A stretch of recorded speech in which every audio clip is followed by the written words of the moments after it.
स्वागत है आप सभी का आपके अपने चैनल घर पढ़ो पर। रात के बज चुके हैं 10 और आप सभी का स्वागत है टॉप 1000 MCQ की सीरीज में।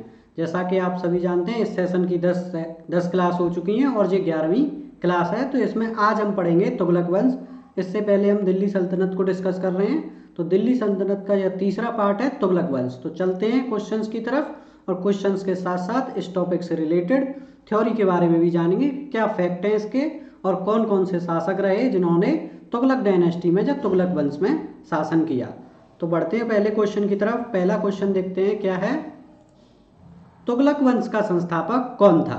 तुगलक वंश के संस्थापक की अगर बात की जाए तो जैसा मैंने पिछले लास्ट वीडियो में बताया था कि किस तरीके से दिल्ली सल्तनत आगे बढ़ रही है, तो उसी क्रम में तुगलक शासक आते हैं और तुगलक शासकों में सबसे पहला जो शासक है, जो संस्थापक है, वो कौन है? गयासुद्दीन तुगलक।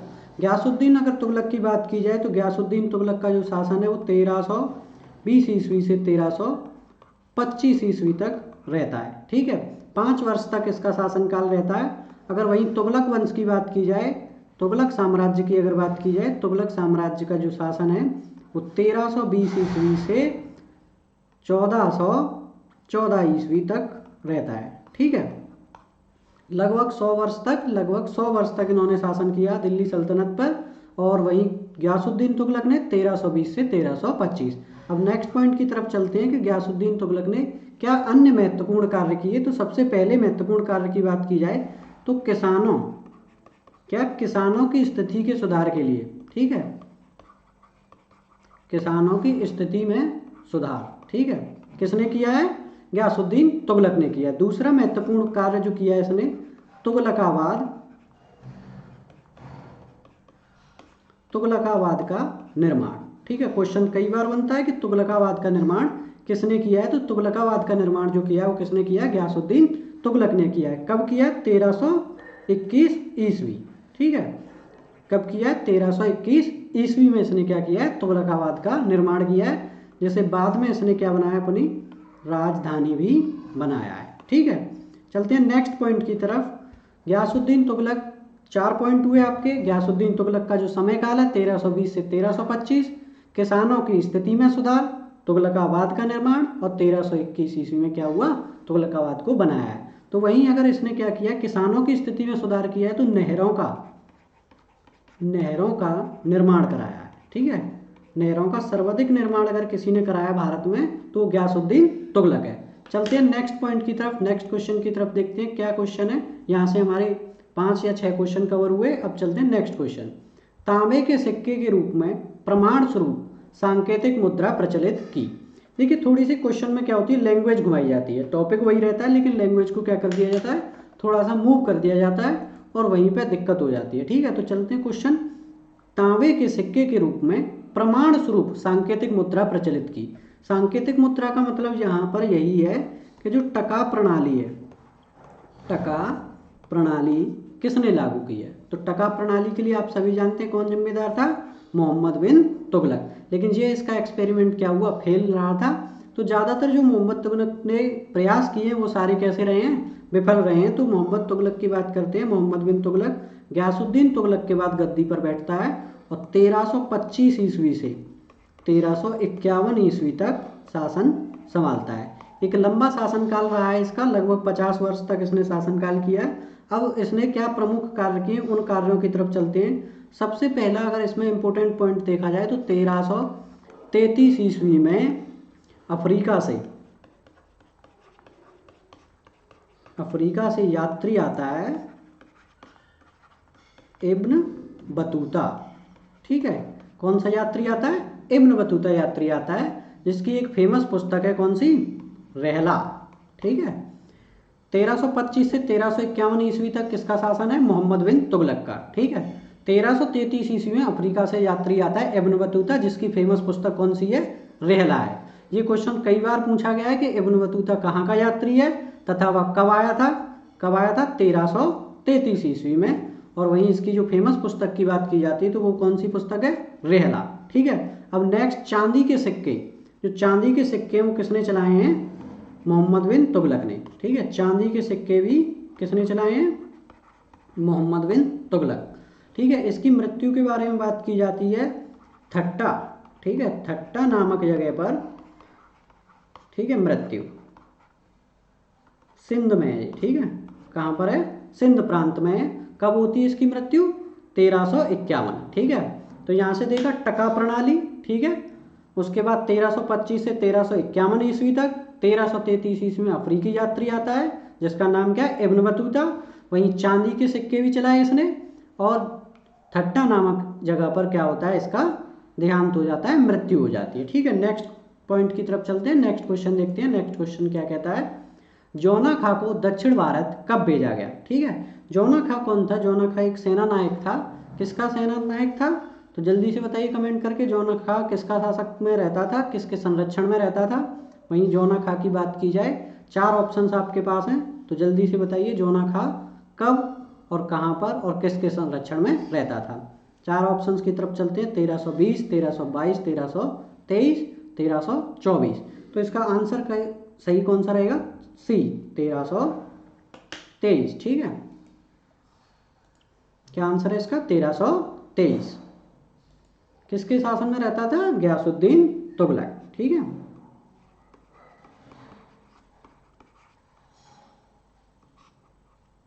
गयासुद्दीन तुगलक दक्षिण भारत कब गया था, 1323 ईस्वी में, ठीक है। नेक्स्ट क्वेश्चन, तुगलकाबाद का निर्माण किसने कराया। अभी हमने पढ़ा है तुगलकाबाद का निर्माण किसने कराया है, गयासुद्दीन तुगलक, जो संस्थापक है, ठीक है। गयासुद्दीन तुगलक ने क्या किया है, तुगलकाबाद का निर्माण कराया है। नेक्स्ट क्वेश्चन, दौलताबाद को और किस नाम से जाना जाता था। अब दौलताबाद, तुगलकाबाद जितने भी बाद बने हैं वो सब किस काल में बने हैं, ये सारे तुगलक वंश के हैं। और दौलताबाद को किस और नाम से जाना जाता है, ये आपके सामने क्वेश्चन है, ठीक है। देवगिरी, हिसार, फतेहाबाद या नन ऑफ दीज, ठीक है। तो इसका करेक्ट आंसर क्या हो जाएगा, देवगिरी, ठीक है। देवगिरी नाम से क्या जाना जाता है, दौलताबाद को जाना जाता है। नेक्स्ट क्वेश्चन की तरफ चलते हैं, ठट्टा में किस शासक की मृत्यु हुई थी। अभी मैंने बताया 1351 ईस्वी में किसकी मृत्यु हुई थी, जल्दी से बताइए।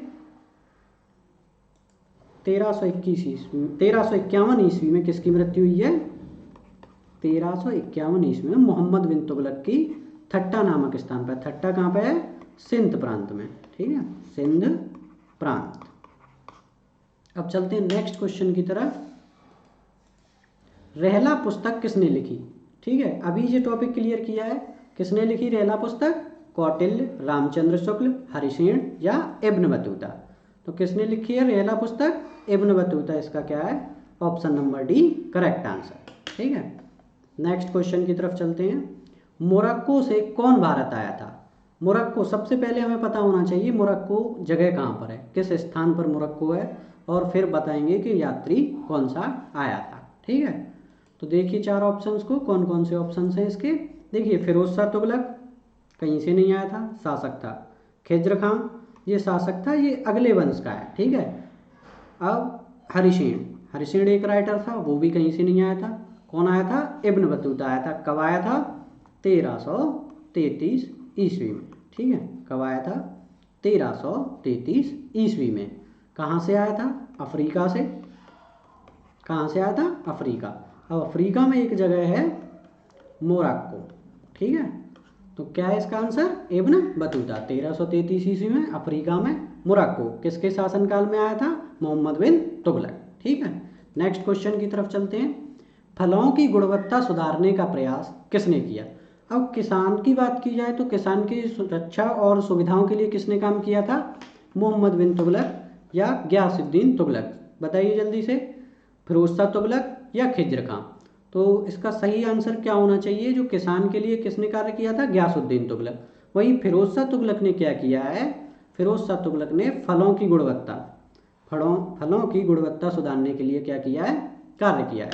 नेक्स्ट क्वेश्चन, फतवाद ए फिरोज शाही किसकी रचना है। जैसा मैं पिछली वीडियोस में भी बताया हूँ आपको कि ज़्यादातर जो रचनाएं हैं, आत्मकथाएं हैं, जितने भी कवि हैं, उनकी फेमस पुस्तकें वो एग्जाम में बार बार पूछी जाती हैं। तो यहाँ पे फतुहात ए फिरोज शाही किसकी रचना है वो आपको बताना है, ठीक है। फतुहात ए फिरोज शाही फिरोज शाह तुगलक की रचना है, जैसा कि ये क्या है, नाम है उसमें फिरोज, फिरोज से यहाँ पे कनेक्ट कर पाएंगे, ठीक है। तो option number A Firoz Shah Tughlaq की क्या है रचना है फिरोज शाही। ये क्या है आत्मकथा है फिरोज शाह की। नेक्स्ट क्वेश्चन की तरफ चलते हैं। ज्वालामुखी मंदिर के पुस्तकालय को किसने लूटा। ज्वालामुखी मंदिर की बात की जाती है। देखिए जितने भी अरब आक्रमण हुए हैं या मुगल आक्रमण हुए हैं या बाहरी जितने भी आक्रमण हुए हैं, उन्होंने क्या किया है, जो भारतीय संस्कृति है भारतीय संस्कृति को तहस नहस करने का प्रयास किया है। अब ज्वालामुखी मंदिर को लूटने का क्या तात्पर्य रहा, लूटने का प्रमुख उद्देश्य क्या था कि वहाँ पे जो ग्रंथ हैं उन ग्रंथों को क्या किया जाए, अपने अंदर समाहित कर लिया जाए और बाकी जो संस्कृति है उसको समाप्त करके अपने सिरे से क्या किया जाए, साहित्य को बनाया जाए और इतिहास को रचा जाए। तो जिससे आने वाले जो वंश होंगे वो क्या जानेंगे कि जो सर्वश्रेष्ठ शासक थे वो दिल्ली सल्तनत के थे और उनमें कौन सा शासक था, तुगलक वंश का साम्राज्य था।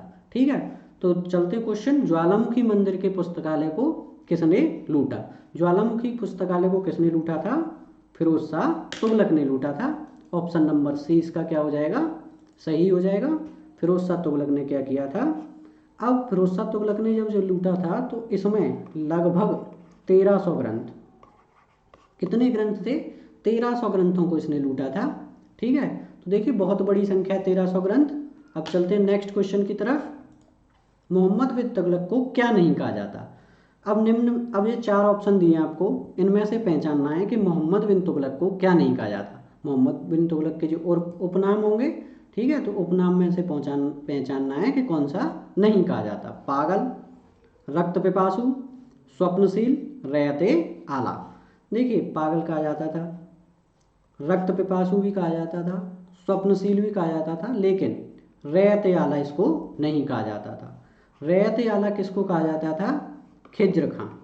ठीक है, किसे कहा जाता था, खिज्र खां। खिज्र का किस वंश से रिलेटेड है, सैयद वंश से।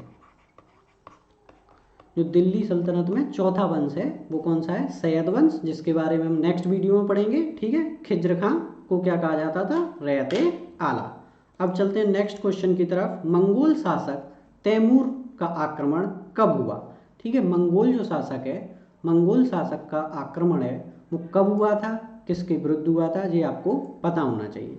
तो सबसे पहले बात करते हैं मंगोल शासक तैमूर का। इससे पहले 6 आक्रमण मंगोलों को हुए, तो मंगोलों ने लगातार आक्रमण किए हैं। ठीक है, तो तैमूर जो मंगोल शासक थे उसका आक्रमण 1398 ईस्वी में, ठीक है, कब होता है, 1398 ईस्वी में। किसके खिलाफ होता है, नसरुद्दीन महमूद। ठीक है, नसरुद्दीन महमूद के खिलाफ होता है, जिसका शासनकाल कितना था, 1388 से लेकर 1412 ईस्वी तक। ठीक है, और ये आक्रमण कब हुआ है, 1398। बहुत से इतिहासकार नसरुद्दीन महमूद को क्या मानते हैं, अंतिम शासक।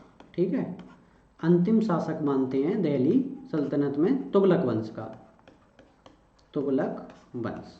ठीक है, तो ये यहाँ पे पॉइंट हुई। अंतिम शासक की बात की जाएगी तो कौन से होंगे, महमूद, नसरुद्दीन महमूद। शासनकाल 1388 से 1412।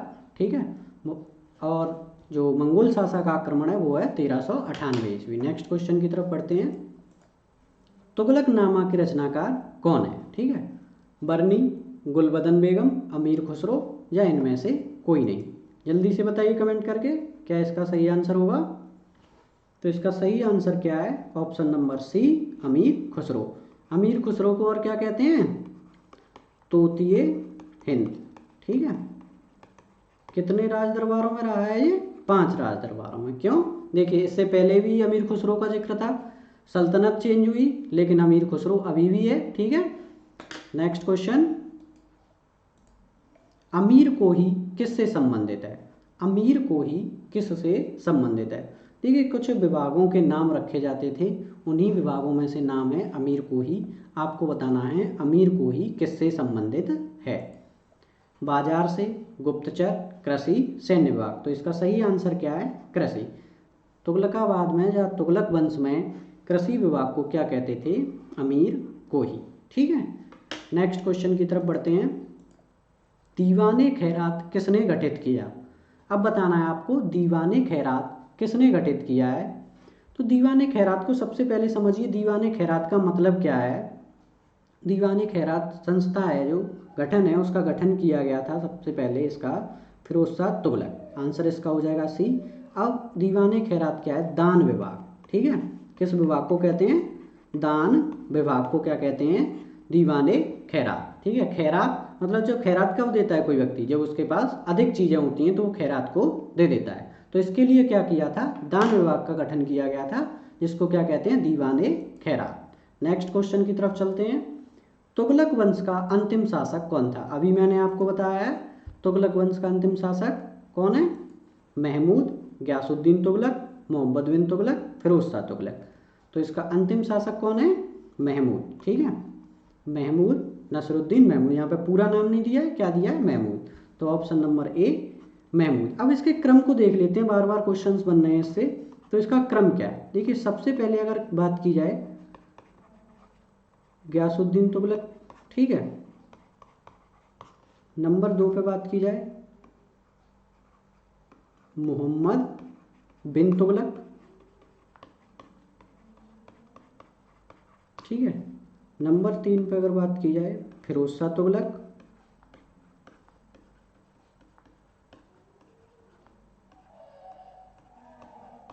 फिरोज शाह तुगलक के बाद इसमें थोड़े टाइम के लिए कुछ राजा आए हैं, ठीक है। लेकिन जो प्रभावपूर्ण राजा है, प्रभावपूर्ण जिसका शासन थोड़े लंबे समय तक चला है, वो कौन है, नसरुद्दीन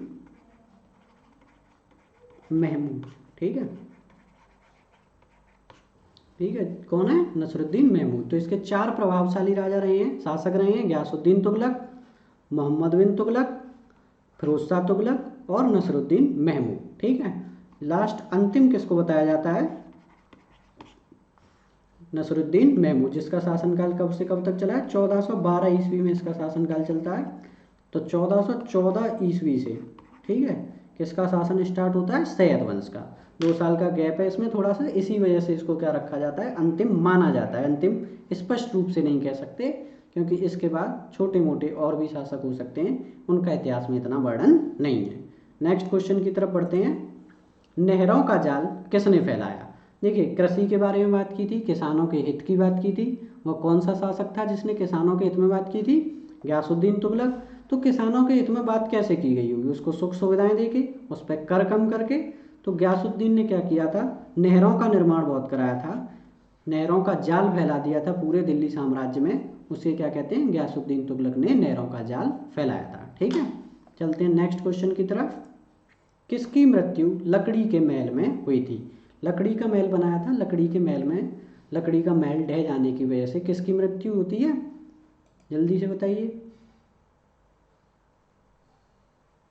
इसका ऑप्शन नंबर ए क्या हो जाएगा, गयासुद्दीन तुगलक। गयासुद्दीन तुगलक की क्या होती है, मृत्यु हो जाती है, किसकी वजह से, लकड़ी के महल में गिरने की वजह से, ठीक है।